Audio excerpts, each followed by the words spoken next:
आहोत त्याच्या संदर्भात जोपर्यंत आपल्या ज्या भागामध्ये अतिवृष्टी झाली, विशेषतः मराठवाडा, आपल्या इकडचा सोलापूर, इकडे जळगाव वगैरे, पालघर, विदर्भाचे काही, तिथं या सगळ्याच्या बाबतीमधले सगळे पंचनामे आणि सगळे पूल किंवा रस्ते किंवा काय हे सगळं यायला थोडासा वेळ लागतोय. परंतु तरी देखील आता आम्ही जे 32,000 कोटीचं पॅकेज जाहीर केलेलं आहे ते दिवाळीच्या आत त्यांना डीबीटीवर कसे पैसे देता येतील याबद्दलचा प्रयत्न चालू आहे.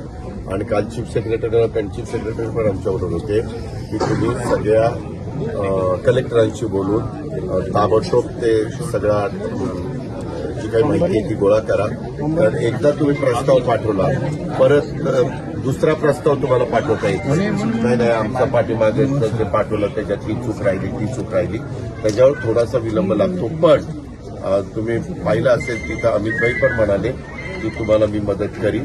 आणि काल आम्ही पंतप्रधानांना